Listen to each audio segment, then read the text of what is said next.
Sumainyo ang Panginoon. At sumaiyo rin. Ang mabuting balita ng Panginoon ayon kay San Juan. Papuri sa iyo, Panginoon.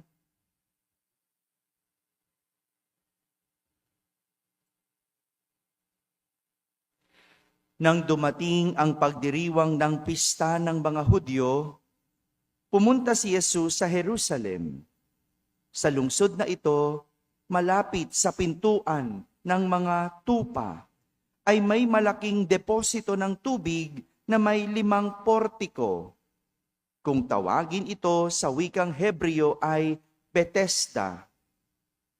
Natitipon dito ang maraming may sakit, mga bulag, mga pilay, at mga paralitiko. Hinihintay nilang gumalaw ang tubig sapagkat may panahong bumababa ang isang anghel ng Panginoon at kinakalawkaw ang tubig. Ang maunang lumusong pagkatapos makalawkaw ang tubig ay gumagaling. Anuman ang kanyang karamdaman. Dooy may isang lalaking 38 taon nang may sakit at siya ay nakita ni Jesus. Alam nitong matagal nang may sakit ang lalaki. Tinanong siya ni Jesus, "Ibig mo bang gumaling?" Sumagot ang may sakit, "Ginoo, wala pong maglusong sa akin. Kapag nakalawkaw na ang tubig patungo pa lamang ako roon, ay may nauna na sa akin." Sinabi sa kanya ni Jesus, "Tumindig ka, dalhin mo ang iyong higaan at lumakad ka." Pagdakay, gumaling ang lalaki. Dinala ang kanyang higaan at lumakad. Noon ay araw ng pamamahinga. Kaya't sinabi ng mga Hudyo sa lalaking pinagaling, "Araw ng pamamahinga, ngayon. Labag sa kautusan na dalhin mo ang iyong higaan." Ngunit sumagot siya, "Ang nagpagaling sa akin ang nagsabing dalhin ko ang aking higaan at lumakad ako." At siya'y tinanong nila, "Sino ang nagsabi sa iyo na dalhin mo ang iyong higaan at lumakad ka?" Ngunit hindi nakilala ng lalaki kung sino ang nagpagaling sa kanya, sapagkat nawala na si Jesus sa karamihan ng tao. Pagkatapos, nakita ni Jesus sa loob ng templo ang lalaki at sinabihan, "Magaling ka na ngayon. Huwag ka nang magkasala pa, at baka may mangyari sa iyo na lalo pang masama."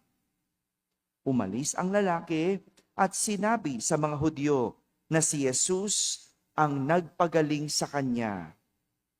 Dahil dito, si Jesus ay sinimulang usigin ng mga Hudyo sapagkat nagpagaling siya sa araw ng pamamahinga. Mga kapatid, ang mabuting balita ng Panginoon. Pinupuri ka namin, Panginoong Hesukristo. Umupo ang lahat at makinig sa homilya. Magandang umaga po sa inyong lahat. Magandang umaga sa mga nasa barangay, sa mga nasa tahanan na nagsisimba via online, at sa lahat ng nasa abroad, sa magandang araw po sa inyong lahat. Magaling ka na ngayon, huwag ka nang magkasala, at baka may mangyari sa iyo na lalo pang masama.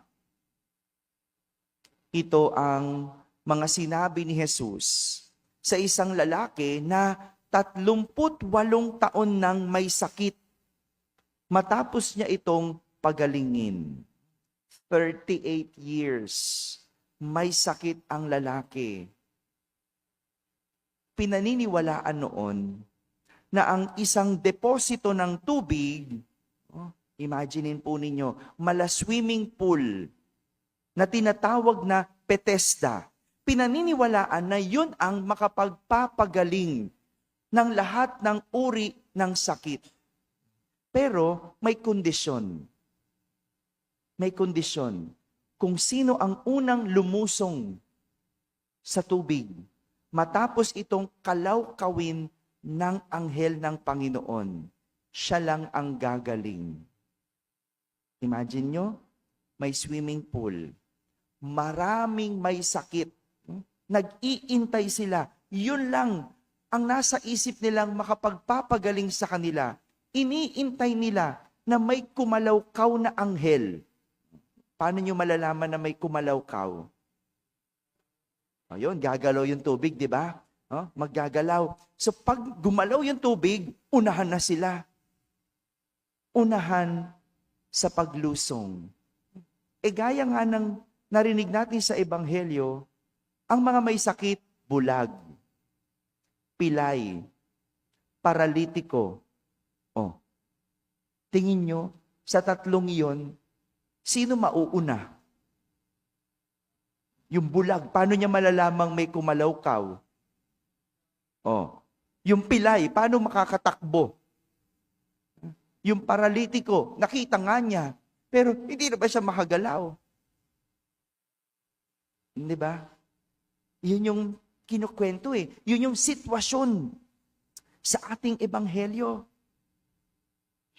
Kaya nga, sabi ng lalaking paralitiko, nang tanungin siya ni Jesus, ibig mo bang gumaling? Ano sagot niya?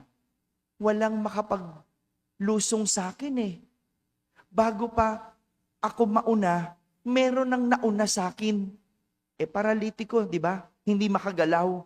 Kahit nakikita kong may kumalawkaw, kahit gusto kong tumakbo, hindi ko makatakbo. Imagine mo yun, 38 years na niyang iniintay. At kahit isa, wala man lang magbuhat sa kanya at maglusong. Na-imagine niyo yun? Yun ang sitwasyon. Mabuti na lang, malapit siya kay Jesus. Sabi ko, malapit. Hindi malapit. Magkaiba yun. Malapit, hindi malapit. Kayo po, yung katabi nyo, malapit kayo. Pero hindi ibig sabihin, malapit kayo. Siya'y malapit kay Jesus. Katabi niya si Jesus. At nakita ni Jesus, alam niyang 38 years na siyang may sakit. Kaya nga ano nangyari? Naawa si Jesus. Naawa. Kaya niya pinagaling. Anong sabi niya? Nung gumaling, magaling ka na. Huwag ka nang magkasala pa. Baka may mangyari pa sa iyong lalong masama. Kung papakinggan natin yung mga salitang iyon ni Jesus, ano sa tingin niyo ang sanhi ng sakit ng lalaki? Yon. Ang sanhi nun ay kasalanan. Kasi nga sabi, di ba, magaling ka na, huwag ka nang magkasala pa. Ayun. Yun ang dahilan kaya siya may sakit. Kasi may ginagawang kasalanan. Siya'y makasalanan. Madalas, kasalanan natin kung bakit tayo nagkakasakit. Di ba? Sabi ko madalas. No? Kasalanan mo kung bakit ka nagkasakit. Kasi hindi mo itigil ang bisyo.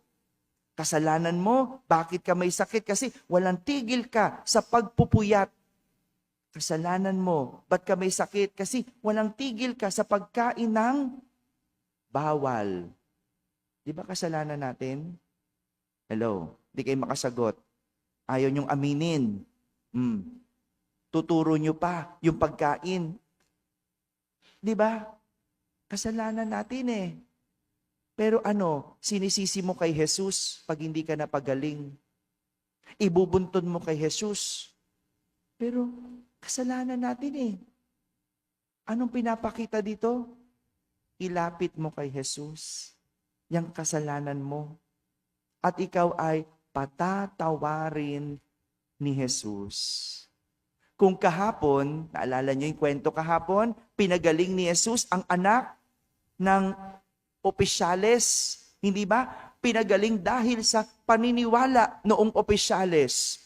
Ngayon naman, yung lalaking taong may sakit, pinagaling dahil sa pagpapatawad ni Jesus. Pagpapatawad sa lahat ng kasalanan ng lalaki. Ngayong panahon ng Kwaresma, ilapit natin kay Jesus yung ating mga kasalanan. Yung mga kasalanan natin na nagdadala sa atin sa sakit. Ito yung ginagawa ng sakramento ng kumpisal. Pag nilapit mo kay Jesus, ikaw ay mapapatawad. Ikaw ay gagaling mula sa iyong mga kasalanan. Pagpapatawad. Ito yung wala yung mga Pariseyo. Dahil sa halip na tingnan nila yung may sakit na lalaki, sa halip na sana binuhat nila 38 years. Nakikita nila, daan-daanan lang nila. Wala silang awa. At kahit nung pinagaling na ni Jesus, hindi nila nakita yung pagpapagaling. Ano nakita nila? Yun pa ring kasalanan.